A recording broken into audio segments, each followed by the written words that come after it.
guys, it's Kayla here from Journey Dog Training, and I'm super excited about this Training Tuesday video because it's been one of our most requested training videos. So today I'm going to do a video demonstration of how I introduced Barley to a new scent for detection work. So for those of you guys who have never done scent training before, I want you guys to go to journeydogtraining.com/nosework, NOSEWORK. And that'll get you started in some of kind of the basic concepts of scent work and detection work. And I'm going to be doing these demonstrations today with a ball for Barley because he's ball crazy.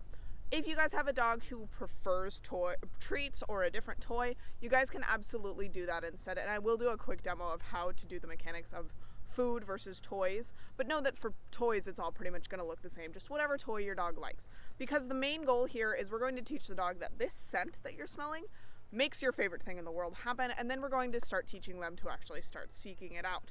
So Barley is learning the scent of black-footed ferret scat today, and that's because I work for an organization when I'm not running Journey Dog Training called Working Dogs for Conservation, where Barley and I work as a detection team sniffing out the scat of endangered species. But you guys could do this with anything you wanted. You could do this for something like the scent of a seizure or pre-seizure sweat.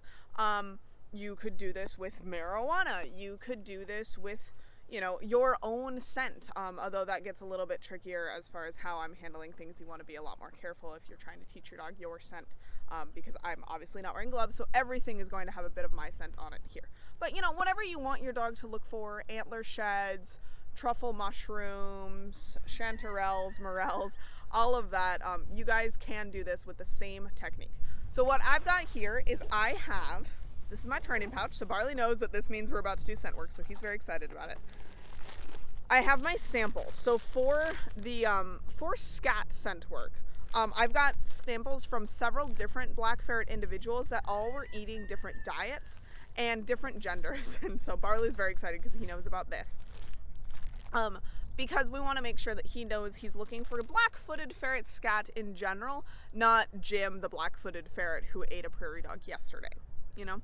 So if you need that, if you need your dog to be able to look for a variety of things or kind of stuff that falls into a category, make sure you get a lot of things that fall into that category that are a little different. And then I like using these tea diffuser balls. So what we'll do is we're just going to start with one. I've got the tea diffuser ball, and I'm going to go ahead and put one of the samples into this ball.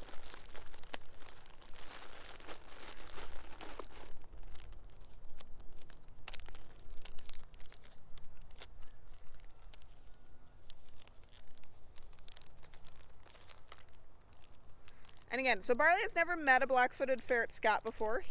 I don't think has ever even been somewhere where he would run into black-footed ferret because they're such rare animals.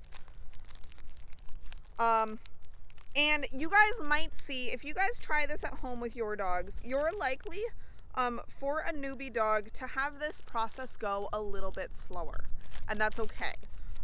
Because Barley works as a detection dog and I work as a detection dog trainer, we're probably going to be a little bit faster at this, even though this genuinely is his first time meeting this scat, just because he kind of understands this concept. So all of the same principles are going to apply with a dog who's brand new to this, but just expect it to go a little bit slower. So I'm going to show you guys, as promised, with food first. I'm just going to get that ready. And then for the rest of the video, I'm going to be doing this with a ball because that's what works for Barley, but just keep in mind the same handling principles apply from what I'm showing you with food for the rest of the training process if you're going to use food. Okay, so I'm going to back up to get him in frame. Boy. So I have this in one hand, and I'm going to have a little bit of food in my other hand, and I'm going to hold both out, and when he chooses the black-footed ferret scat, I'm going to deliver the food right next to the black-footed ferret scat. Ready? Yes. Good boy. So you can see he actually didn't even want that food very much. I'm going to show you guys again just so you guys can see. I'm going to switch hands, have the food in my other hand. And that's, again, because Barley is so obsessed with balls that he is probably actually pretty disappointed that I'm starting out with food here. But I want to show you guys just so you know that you can do this with a dog who does not care that much about toys. Yes. Good boy. All right, so I've got my ball, and now what I'm gonna do is I'm gonna put that in my pocket because, and you guys might have to do this with a dog who's really crazy about food. At this stage in training, Barley's not going to be able to choose between the ball and the scent in order to get it, but I do want to, I'm gonna hold out this scent, and when he puts his nose on it, I'm gonna toss that ball for him, okay? So here we go. Yes!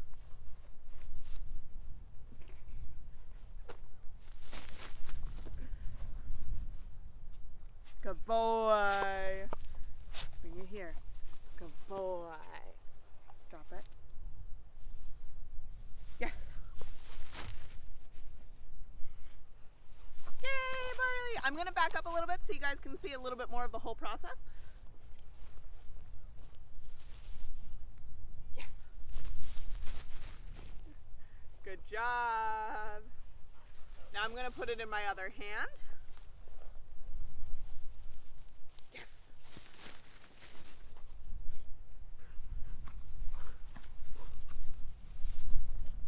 So he's doing pretty well with that.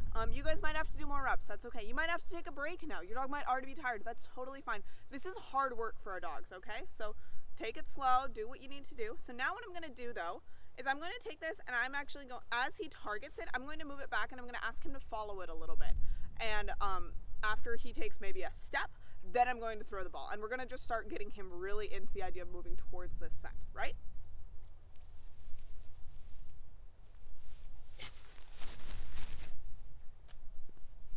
Good boy. Another thing to note here, guys, there are a lot of right ways to introduce a dog to a new scent. This is just the way that I do it. And I like this to be super easy and relatively errorless for the dog, frustration-free, all that sort of stuff. Okay? But there are different ways to do this, and there are other ways that are just as good for the dog. There are other ways to do this without making your dog really frustrated or giving your dog a whole bunch of errors early on, okay? Because we don't really want to do that. But again, this is not the only way to do this. So here we go. Yes!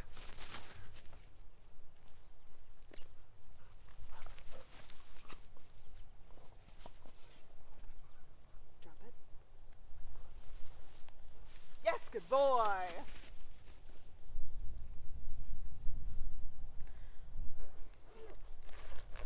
All right, so now what I'm going to do is I'm going to introduce him to, because I have an empty teething, I'm going to hold out one that doesn't have any black-footed ferret scat in, and one that does, and he's going to have to choose the correct one, and then he's going to get his ball, right?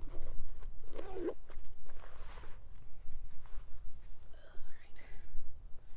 Tuck this away. All right, so this one has the ferret scat in my right hand. This one is empty. Yes, good boy. And you guys could do this, if you don't want to go out and buy the tea strainers, you can do this with Tupperwares, you can do this with old film canisters, really clean pill bottles, Altoid containers. But what we want to make sure that we're doing is if we are using something that once had a scent in it, I want them all to be the same for you guys at first, so we're comparing apples to apples. I don't want this one to be in a mint container and this one to be in an old M&M's container, because then he might be learning the wrong scent picture.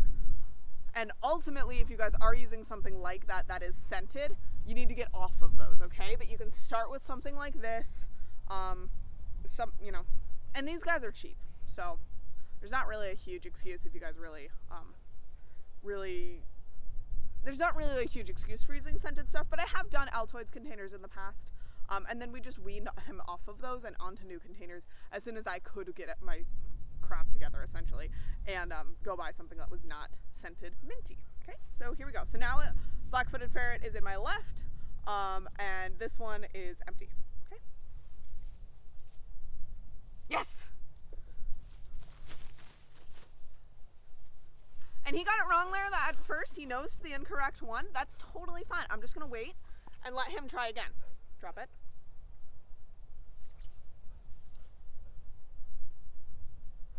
Yes!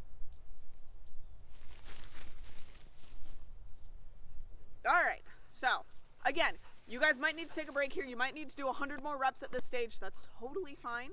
But now I'm going to start putting this down in the grass and asking Barley to find it. But it's just gonna be right in front of me. And the grass here is a little bit long. If that is too hard for your dog to be in an unmowed field like where I'm at, Do it in a mowed field. Do it on carpet. Make it easy, okay?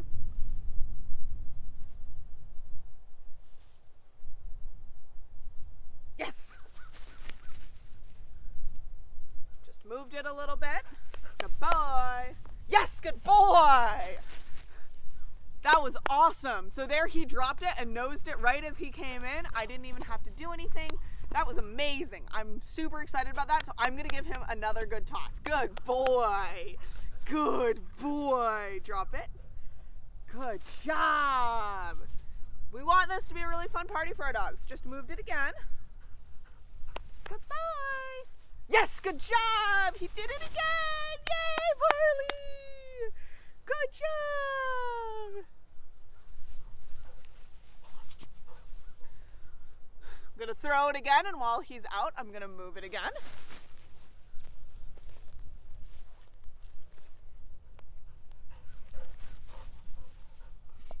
Drop it. Okay, let's go find more. So this is the first time you're seeing him actually having to look a little bit. He's chewing on some grass. He just laid down in a random spot. Let's go find more.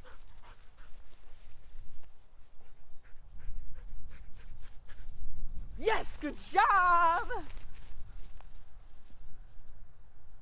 There we had it. Okay, so I'm gonna move it up here. Good boy, Barley! Good job!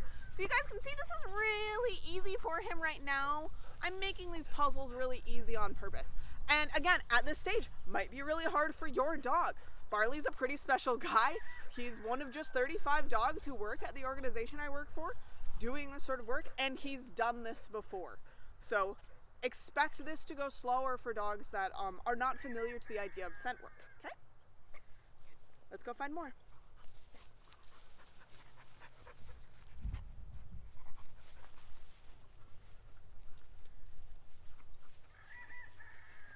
So you can see I'm not helping him. You guys might have noticed, I just turned my toes a little bit. I was totally facing where the sample is, and I don't want to make it so that he is cueing into my body. I'm just waiting. I'm letting him work. He's all right. He's confident. He knows what he's doing. If you guys are seeing this with your dog and they're starting to look frustrated, you might want to switch up what you're doing. But for Barley right now, he's still looking happy. He's still searching. Tail's still wagging. I'm not worried about him yet. Yes, good job! So just watch your dog. And if they get frustrated, don't say, oh, we'll just get one more, okay? You guys can just end it there. Throw a big party for your dog. It's all right. And, don't try to squeeze in one more. Although what you can do is you can take it back, 5 steps. So if there he got really frustrated and he started barking at me or spinning, or he just gave up and walked away, or really started looking like he was frustrated and tuned out, I could just hold this out again and we can just go back to that very first step for him, okay? So I'm going to put this away, and now I'm going to get another sample because I don't want him to get too obsessive or, too cued into the specifics of this one. And we'll get another one, just so he's got 2 different samples to look for. So we'll take this empty one that I had before, and now we're going to put a sample into it.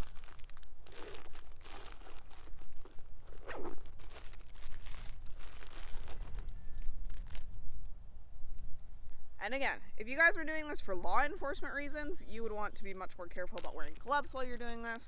If you guys are trying to teach your dog to find your scent, again, you probably want to be wearing gloves so that it's obvious which one is correct and that there's nothing that you're doing incorrectly as far as getting your scent as part of the picture. Because of the work that I do, we will ultimately be okay with the way that I am currently handling these samples. So, get that out of here. Okay. I'm going to throw the ball just to get him out of the way and toss that right over there. Good boy. Drop it. Drop it. Okay, let's go find more.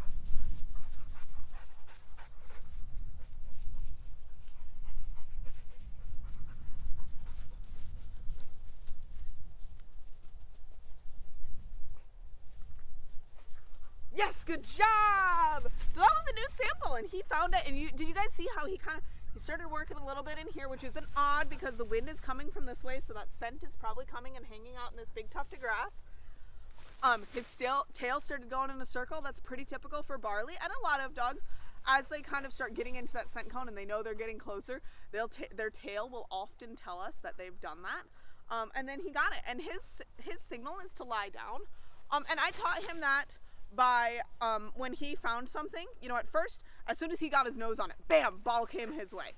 But over time, as he got really good at that, probably a couple days in, I started, he'd find it, and then I didn't throw the ball. And then he got frustrated, and he did something new to be like, hey, I found this, where's my damn ball? And he chose to lie down, and that's when I gave him the ball. So that worked for him. Another way to do it is if he finds it, bam, he knows he's got it, and we want to make sure he's confident. He knows he's got it there. And then you can cue him to lie down and then throw the ball or sit or whatever it is he wants. So there's 2 different ways to add in that alert to finding a scent. And Barley already knows an alert, so I'm not adding one in here because he's already doing it. Okay. So now what I think we're going to do is I'm going to get Barley off screen, and I'm going to put both out. And I'm going to make this search area as big as possible while still staying in frame, okay? So I'm going to move you guys backwards. Get both samples. I'm going to chuck Barley out of the picture. Put one there. One back there. And I've already forgot where they both are. Let's go find more.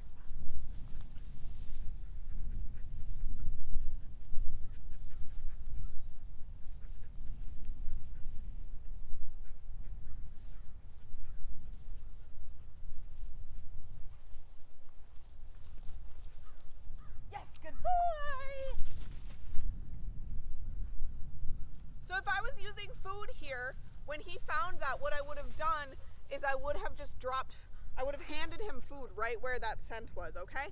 So I would be offering food down right next to it, okay? So it looks the same as what I showed in the very beginning, but just to keep you guys in the loop about how you do this with food. Let's go find more.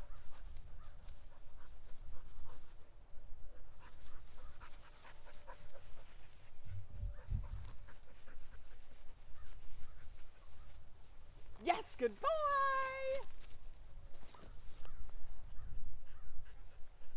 So you guys can do this indoors, you can do it outdoors. Most dogs will find it a little bit easier to work on this outdoors at first, with a really light breeze though, because that air movement actually helps. In a really stagnant room, it can be really hard for our dogs to pick up on that scent. But if your dog is really sensitive and easily distracted, starting out indoors is just fine. You might just want to crack a window or something, just to get a little bit of airflow going.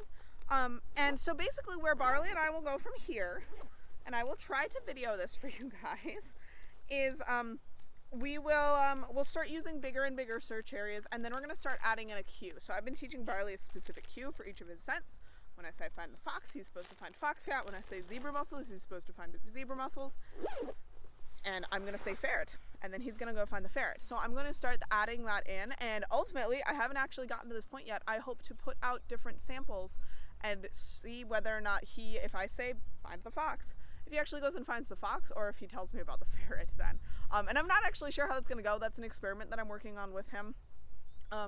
But I will basically from here, I'm just going to start expanding his search area and start adding in different difficult elements like corners, walls, elevation, having stuff higher up, lower down. With ferrets, ultimately he needs to be able to find stuff that's in essentially tubes or burrows. So there I might work on a PVC pipe where the scent is further and further back down this pipe and the opening is over here. And just think about what your ultimate goal is and how to start getting there, but make it easy, make it fun. Take these sessions short if you need to. So this was about 20 minutes to introduce Barley to a new scent, but let me tell you, that first time I introduced him to a scent to search for instead of food, it was probably a multi-day process, okay? But those are the steps. Just know that my dog, because he knows the game and understands the concept, is able to move a little bit faster than yours. So if you guys are interested in learning more about me, Journey Dog Training, Barley, all of the work that we do and all of the different training that we offer, you guys can check us out at journeydogtraining.com. You can follow Barley on Instagram. His name is Collie without borders, with a period in between each word. So Collie, period, without, period, borders. And you guys can keep up with us there. You guys can also obviously follow us on Facebook or YouTube.